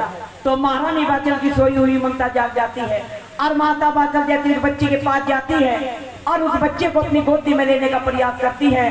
तो तभी उस बच्चे की माँ वहां पर आ जाती है और माता बाचल को ताना मारती है, अरे बाचल, अरे तू तो वही रानी है जिसके देखने से सारा बाग, सारे कोई सूख गए। अगर तू आज ये मेरा बच्चा अपनी गोदी में ले लेती और ये मर जाता तो तू मुझे कहां से देती, क्योंकि तू तो पहले से ही बांझ है। तो जिस समय महारानी बाचल ये शब्द सुनती है तो आंखों में आंसू आ जाते हैं और रोती रोती बाबा गोरखनाथ के धूने पर पहुंच जाती है और टकराने लगती है कि गुरु गोरखनाथ, आज मुझे आपकी सेवा करते करते 12 साल हो गए और आपने मेरे बारे में कुछ नहीं सोचा। तो बाबा गोरखनाथ की आंखें खुलती हैं और कहने लगते हैं कि बेटी क्या बात है, तू इतनी परेशान क्यों है? तो आइए किस तरह से महारानी बाचल गुरु गोरखनाथ को सारी बात बताती है। अरे गुरु गोरख तेरी सेवा करते हो दिए 12 साल, बांझपने का कलंक मिटा दे मेरे जन्म में 1-2 लाल। गुरु जी कुछ ख्याल करना, बाबा जी कुछ ख्याल करना, गुरु जी कुछ ख्याल करना, बाबा जी कुछ ख्याल करना। ओ गुरु गोरख तेरी सेवा करते हो दिए 12 साल, ओ बांझपने का कलंक मिटा दे मेरे जन्म में 1-2 लाल। गुरु जी कुछ ख्याल करना, हमारे कुछ ख्याल करना, गुरु जी कुछ ख्याल करना, हमारे कुछ ख्याल करना।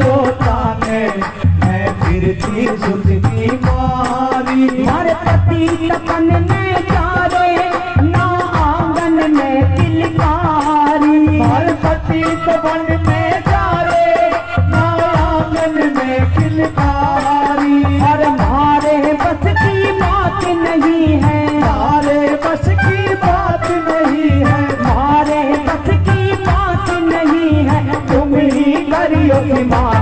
गुरु जी कुछ ख्याल करना, बाबा जी कुछ ख्याल करना, बाबा जी कुछ ख्याल करना, बाबा जी कुछ ख्याल करना।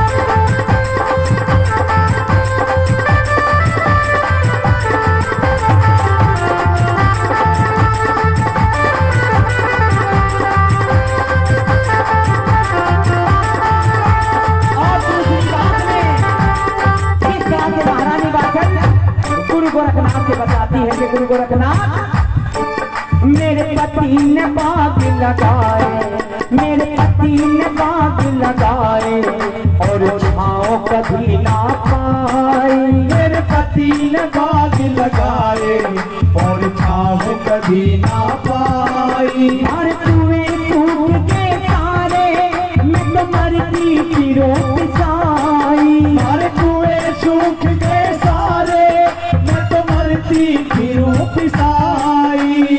लाई नाड़ तेरे चरणों में, लाई नाड़ तेरे चरणों में, लाई नाड़ तेरे चरणों में, छोड़ो ये करो हला। गुरु जी कुछ ख्याल करना, बाबा जी कुछ ख्याल करना, गुरु जी कुछ ख्याल करना, बाबा जी कुछ ख्याल करना। हो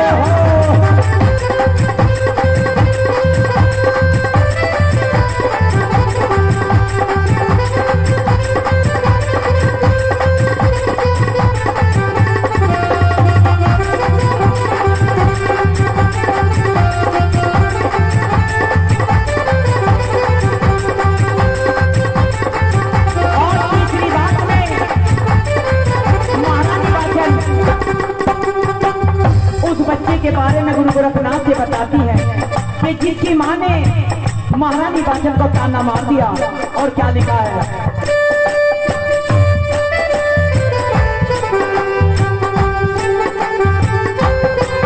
जब देखूं मैं छोटा बच्चा, जब देखूं मैं छोटा बच्चा, मेरी ममता ने अंगड़ाई। जब देखूं छोटा बच्चा मेरी ममता ने लड़ाई। या उल्टी गिरूं पलंग पे मुझे मौत न पैरन आई।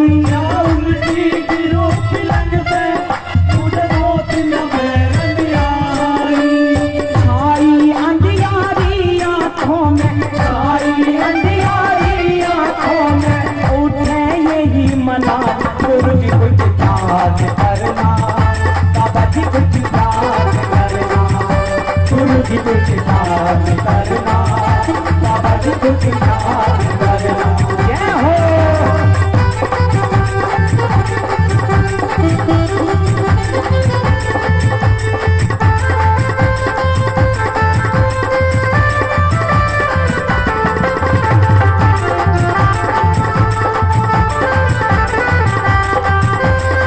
और आइए,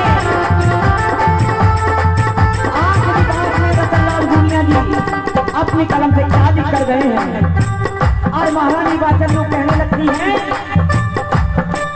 जितने थे बस की मारे, जितने थे बस की मारे, हमने जतने वो कर दिए सारे। जितने थे बस की मारे हमने यतन कर दिए सारे। वरदान पुत्र का दे दे, मैं तो आ गई तेरे द्वारे। वरदान पुत्र का दे दे मैं तो आ गई तेरे द्वारे। हमारे कुल का रतन लाल ने, हमारे कुल का रतन लाल ने लिख दिया सारा हाल। गुरु जी कुछ याद करना, बाबा जी कुछ याद करना, गुरु जी कुछ याद करना, बाबा जी कुछ याद करना। गुरु जी कुछ याद करना, बाबा जी कुछ याद करना। बोलिए बाबा गोरखनाथ जी की। तो इस तरह से महारानी बाचल गुरु गोरखनाथ को सारी बात बताती है। अरे बाबा गोरखनाथ सारी बात तुम जब कहते हैं कि बेटी इस समय तो तू अपने राजमहल को लौट जा और कल सुबह मेरे पास आना, मैं तुझे पुत्रवती होने का वरदान दूंगा। बोलिए बाबा गोरखनाथ जी। तो जिस समय महारानी बाचल ये शब्द सुनती है तो प्रेमी भक्तों मनी मन में लड्डू फूटने लगते हैं और चेहरा फूल से खिल जाता है और खुशी खुशी के साथ अपने राजमहल को लौट जाते हैं। अब जैसे ही राजमहल में प्रवेश करती है तो छोटी बहन काचल अपनी बड़ी बहन बाचल को देखती है और बांदी से कहने लगती है कि बांदी क्या बात है, आज हमारी बहन बड़ी बड़ी है, जाइए जरा खबर लेकर आइए इस खुशी का क्या कारण है। तो बांदी जाती है और सारी खबर लाकर काचल रानी को सुनाती है कि महारानी आपके नौलखे बाग में गुरु गोरखनाथ आए हुए हैं जो कल आपकी बड़ी बहन को पुत्रवती होने का। तो काचल रानी सोचने लगती है अगर हमारी बहन ने ये वरदान पा दिया तो हमारा तो मान सम्मान कम हो जाएगा और हमारी बहन का मान बढ़ जाएगा। तो बांदी कहने लगती है कि महारानी सेवा आपकी बहन ने की है लेकिन फल आपको मिल सकता है। अरे बांदी ये क्या कह रही हो? हाँ महारानी आप दोनों बहन देखने में एक जैसी हो लेकिन आपको एक काम करना पड़ेगा कि बताइए कि अपनी बड़ी बहन के वो सेवा के कपड़े लेकर आने होंगे जिन्हें पहनकर वो बाबा गोरखनाथ की सेवा करने के लिए जाती हैं। बोली सच्चे दरबार की। तो काचल रानी अपनी बड़ी बहन बाचल के पास पहुंच जाती है, इधर उधर की बातें बनाती है और बेचारी भोली बाचल सोचने लगती है कल गुरु गोरखनाथ की कृपा से मेरा सोया हुआ भाग जाग जाएगा, लेकिन अगर आज मेरी बहन का भाग खुलता है तो इसमें मेरा क्या जाता है। तो बेचारी भोली बाचल अपनी छोटी बहन काचल को वो सेवा के कपड़े दे देती है। इधर वो काचल रानी खीर खांड कड़ी चावल का भोग बनाती है और अंधेरी रात में उन कपड़ों को धारण कर कर नौलख के बाग में प्रवेश कर जाती है। बोलिए बाबा गोरखनाथ की। ना वो ये नो जानती कौन सा गोरखनाथ है कौन सा ओगरनाथ है। चली जा रही है, चलते चलते तुम्बी में लात लग जाती है। अब जैसे तुम्बी की आवाज होती है तो ओगरनाथ की आंखें खुल जाती है। ओगरनाथ ध्यान लगाता है और सोचने लगता है, अरे ये तो माता वाचा नहीं है, लेकिन अगर इस व्यक्ति के विवाह खुलते हैं तो इसमें मेरा क्या जाता है, क्योंकि हमारे गुरु ने हमें सिखाया है कि किसी के बनते हुए काम में भांजी नहीं माननी चाहिए। आइए दो शब्दों में और क्या लिखा है। वो काछल बन के चल बाछल सोरन थाली लिया। वो काछल बन के चल बाछल, काछल बन के चल बाछल सोरन थाली लिया। वरदान मुझे मिल जाएगा, खुश हो मैं जिया, खुश हो मैं जिया। काछल बन के चल बाछल, काछल बन के चल बाछल सोरन थाली लिया। वरदान मुझे मिल जाएगा, खुश हो मैं जिया, खुश हो मैं जिया। चल काछल रानी करने बेईमानी, ओ चल काछल रानी करने बेईमानी।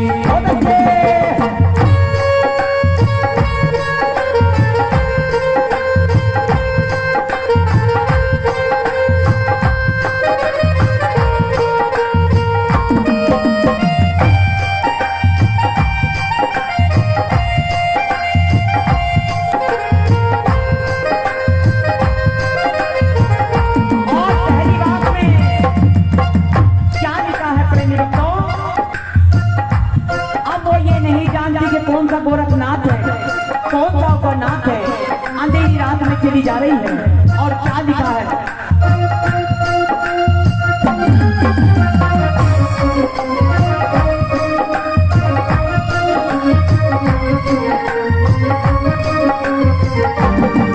सोने का थाल लेकर के पहुंची थी बाग में। गुरु गोरख कौन सा है वो ढूंढे थी रात में। सोने का थाल लेकर वो पहुंची थी बाग में। गुरु गोरख कौन सा है वो ढूंढे थी रात में। सोने का थाल लेकर के पहुंची थी बाग में। गुरु गोरख कौन सा है वो ढूंढे थी रात में। ओ भड़की आंख खुली तो, ओ भड़की आंख खुली तो सब पहचान लिया। वरदान मुझे मिल जावे तो खुश हो मैं जिया, खुश हो मैं जिया। ओ चल काछल रानी करने बेईमानी, ओ चल काछल रानी करने बेईमानी। बोली बच्चे दरबार वाली। तो इस तरह से वो काछल रानी बाबा गोरखनाथ के धोने पर पहुंच जाती है और जाकर सोरन थाल रखकर नमस्कार करती है। तो बाबा गोरखनाथ की आंखें खुलती हैं।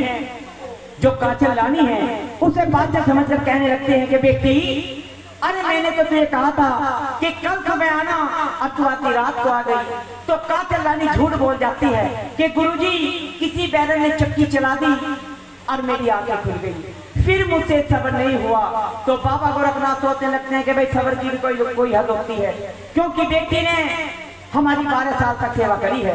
तो काछल रानी बीच में बोल जाती हैं कि गुरुजी आपको तो वरदान अब भी देना है और सुबह को भी देना है। तो बाबा गोरखनाथ अपनी झोली से 2 इंद्रजों निकालकर काछल रानी को देने लगते हैं कि बेटी अपने राजमहल में जाना, इन्हें गाय के दूध के साथ ग्रहण करना। तेरे 2 पुत्र बड़े ही बुद्धिमान और शक्तिशाली पैदा होंगे। बोलिए बाबा गोरखनाथ की। लेकिन कहते हैं प्रेमी भक्तों, छल आखिर छलक ही जाता है कि काछल रानी धूने से थोड़ी दूर चलती है, अब दोनों इंद्रजों का गला मार लेती है। अब जैसे ही वो इंद्र जो डाल के नीचे आके चटकते हैं तो बाबा गोरखनाथ की आंखें खुल जाती हैं और कहते हैं कि बेटी रुक जा, मैंने तुझे कहा था कि अपने राजमहल में जना गाय के दूध के साथ ग्रहण करना, और बेटी तूने यहाँ ये इंद्र जो दोनों यही खा लिए। तो काचल रानी कहने लगती है कि गुरुजी जो मैंने यहाँ खा लिए और दूध में जाकर राजमहल में पी लूंगी। तो बाबा गोरखनाथ के मन में एक शंका पैदा हो जाती है, वरदान भी देते हैं और वरदान के साथ साथ श्राप भी देते हैं कि बेटी अगर तेरी सच्ची भक्ति है तो तू इन बेटों का सुख भोगेगी, वरना ये तेरे दोनों बेटे भरी ही जवानी में मारे जाएंगे। बोलिए बाबा गोरखनाथ की। लेकिन कहते हैं प्रेमी भक्तों, काचल रानी पर इस श्राप का, इस वरदान का कोई प्रभाव नहीं पड़ता, जाकर अपने राजमहल में सो जाती है। इधर काफी दिन निकल जाता है, बेचारी भोली बाचल अपने कपड़ों का इंतजार कर रही है।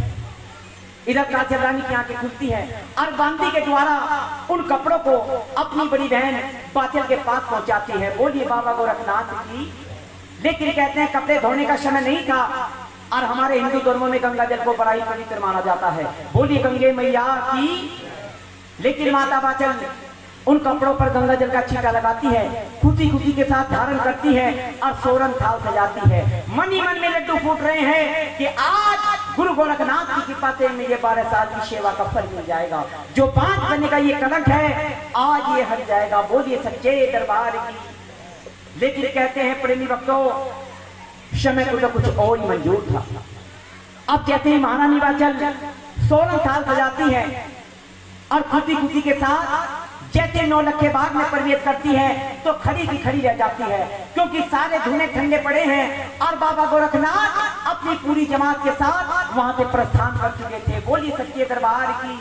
तो महारानी बाचल ये दृश्य देख कर डकराने लगती है कि गुरु गोरखनाथ, अरे जब मुझे वरदान नहीं देना था तो कम से कम मेरा आखिरी टाइम का भोजन तो जीव कर जाते, आखिर मुझसे क्या कर जाते, आखिर मेरी सेवा में क्या कमी रह गई जो मुझे बिना बताए मेरे बागों से चले आए। तो तभी महारानी बाचल को माली नजर आता है और माली से पूछते कि माली गुरु गोरखनाथ कहाँ गए। तो माली बताता कि महारानी आपके कुछ ही देर आने से पहले बाबा गोरखनाथ अपनी पूरी जमात के साथ यहाँ से प्रस्थान कर चुके हैं। बोली सच्चे दरबार की। लेकिन परमी भक्तों, रेगिस्तान का जंगल पैरों के निशान, बेचारी भोली बाचल पागलों की तरह उन पैरों के निशान को देखकर पीछे पीछे दौड़ने लगती है। पूरी जमात वहां पर पहुंच जाती है जहां आज सिद्धमुखी स्टेशन है। बोलिए सच्चे दरबार की। लेकिन वो गन्नाथ चेला जानता था कि माता बाचल जरूर आएगी। जैसे ही वहां पर जमात पहुंचती है तो ओ गन्नाथ चेला शंख बजा देता है, सारी जमात रुक जाती है और गुरु गोरखनाथ जमात के आगे से पीछे आते हैं और क्या देखते हैं कि ओ गन्नाथ चेला जमीन पर लेटा लेटा फिर रहा है। पूछते हैं भाई ओ गन्नाथ क्या बात है। तो ओ गन्नाथ चेला कहता है गुरु जी मेरे पेट में बहुत जोर का दर्द हो रहा है। बाबा गोरखनाथ कहते हैं ये लीजिए, अपनी झोली से भभूति निकाल कर देते हैं, इस भभूति को खा लीजिए, आपका दर्द। लेकिन दर्द तो उसका ठीक होता है जिसका दर्द। तो बाबा गोरखनाथ कहते हैं कि मैं पूरी जमात का भ्रमण करके आता हूँ, कभी कोई और चेला परेशान हो। तो बाबा गोरखनाथ तो पूरी जमात का भ्रमण कर रहे हैं। इधर महारानी बाचल रोती बिलबिलाती और गन्नाथ के पास पहुंच जाती है और ताना मारती है, अरे ओ गन्नाथ, अरे तू भी झूठा, तेरा गुरु भी झूठा, अरे जब मुझे वरदान नहीं देना था तो कम से कम मुझसे कह कर आते। ओ गन्नाथ माता बाचल की बात सुनकर कहता माई ना ही मेरा गुरु झूठा और ना ही मैं झूठा। आपस में बातें कर रहे थे, गुरु गोरखनाथ वहां पर आ जाते हैं और माता बाचल को देख कर कहने लगते बेटी क्या मेरे देने में कोई कमी रह गई। तो ओ गन्नाथ चेला बीच में बोल जाता है कि गुरुजी इसमें लेने देने वाली कोई बात नहीं है, ये बेटी तो कल भी ऐसी थी और आज भी ऐसी है। अरे जिसे आपने वरदान दिया वो इसकी छोटी बहन काचल जो आपको छल कर दे गई। तो बाबा गोरखनाथ कहते भाई ओ गन्नाथ जब तुम सारी बात जानते थे तो आपने मुझे क्यों नहीं बताया। गुरुजी आपने हमें सिखाया है कि किसी के बनते हुए काम में भांजी। तो जिस समय बाबा गोरखनाथ ये शब्द सुनते हैं तो कहते हैं माता बाचल से कि बेटी अगर उसने मुझे छला है तो मैं भी योगी हूं, तपस्वी हूं, हर युक्ति जानता हूँ, मैं मंत्रों द्वारा उसका गर्भ छीन कर सकता हूँ। तो माता वाचन गुरु गोरखनाथ के चरण पकड़ लेती है कि गुरुजी आखिर वो भी मेरी बहन है, आखिर उसके भाग खुलते हैं तो इसमें मेरा क्या जाता है। तो बाबा गोरखनाथ कहते कि बेटी जब तेरा कुछ नहीं जाता तो देखते कोई पेड़ कहीं लटक रहे जो मैं तुझे तोड़ कर नहीं दे दूंगा। तो माता वाचल रोने लगती है कि गुरु गोरखनाथ जिस समय मैं आपकी सेवा कर रही थी तो मेरी सास ननद ने मुझे ताना मार दिया था कि भाभी अगर बेटा लावे तो इन राजमहल में आइए वरना उन जोगियों की साथ ही जोगन बन जाइए। ना गुरुजी मेरे पास बेटी है ना मेरे पास बेटा है, मैं वापस राजमहल में नहीं जाऊंगी, आपके चरणों में सर पटक पटक कर अपने प्राण दे दूंगी। बोलिए बाबा गोरखनाथ। अब बाबा गोरखनाथ सोचने लगते हैं कि अगर व्यक्ति ने यहां पर प्राण दे दिए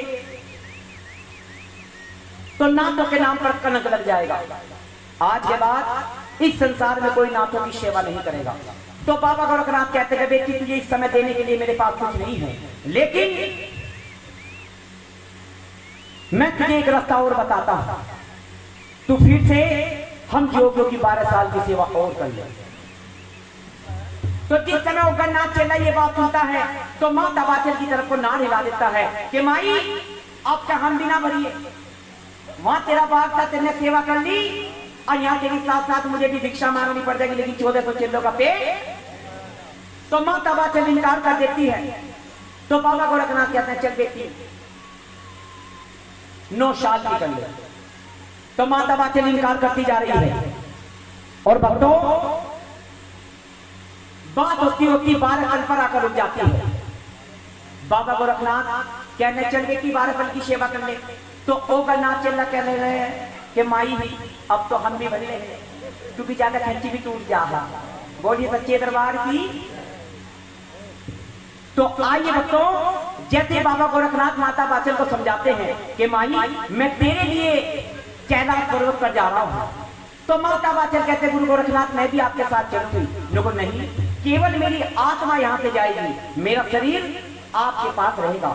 आपको इस चोले की इस खोड़ की सेवा करनी होगी। इस पे कोई भी मच्छी नहीं बैठनी चाहिए, इस पे कोई भी मक्खी मच्छर नहीं बैठना चाहिए, क्योंकि अगर कुछ भी बैठ गया तो मेरी आत्मा इसमें दोबारा प्रवेश नहीं कर पाएगी। बोलिए बाबा गोरखनाथ की।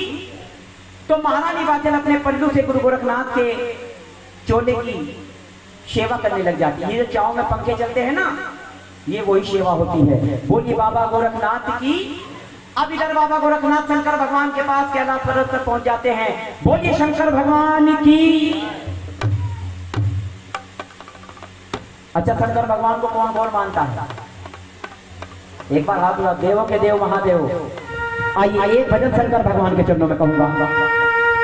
बोलिए शंकर भगवान की जय। ओ मेरा पापा भोलेनाथ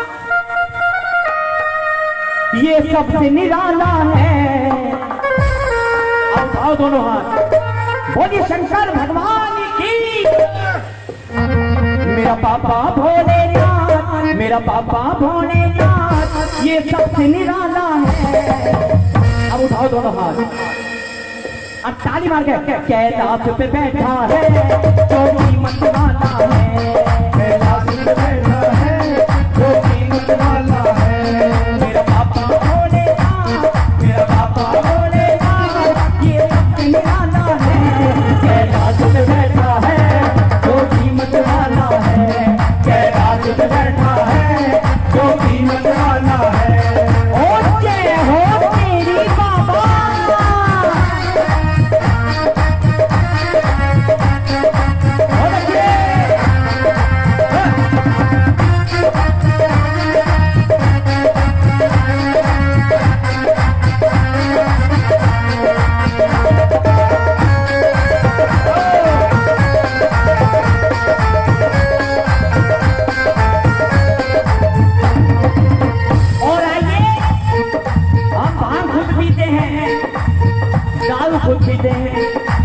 बदनाम मेरा बाबा। उठाओ दोनों हाथ। कोई कहता नशेड़ी है, कोई कहता भंगेड़ी है, कोई कहता दशहरी है, कोई कहता भंगेड़ी है, कोई कहता नशेड़ी है,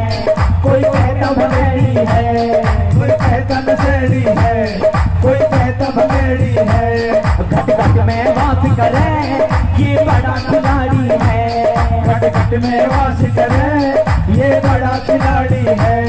दुनिया की खातिर तो, दुनिया की खातिर तो पिया लिखा जाना है। दोनों हाथ और ताली बजाकर कैलाश पे बैठा है जो कीमत वाला है। कैलाश पे बैठा है जो कीमत वाला है।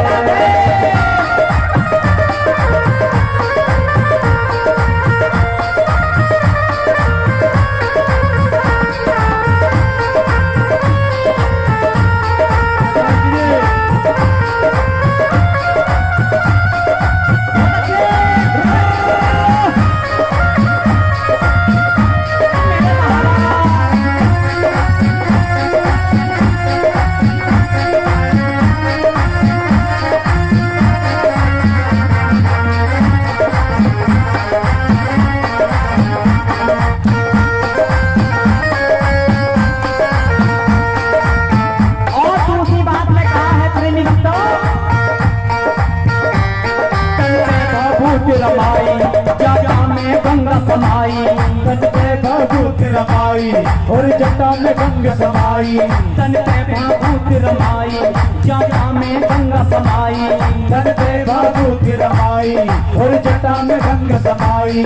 शिव की महिमा को देख तो रामा भी चकराई। शिव की महिमा को देख के को रामा भी चकराई।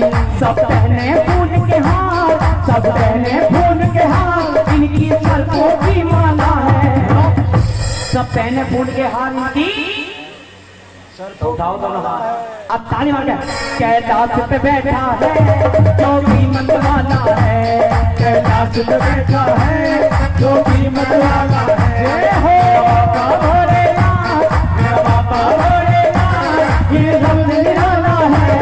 कैलाश पे बैठा है जो कीमत वाला है।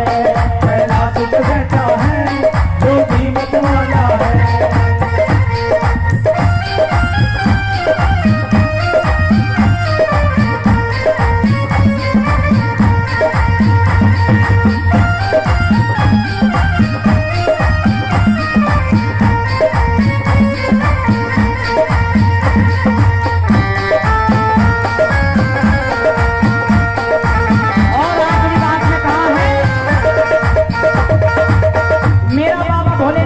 ध्यान रखता है, जो जैसा कर्म करता है वही फल देता है। जरा दोनों हाथ उठाओ और कहिए नाथों का नाथ है ये सबका रखता ध्यान।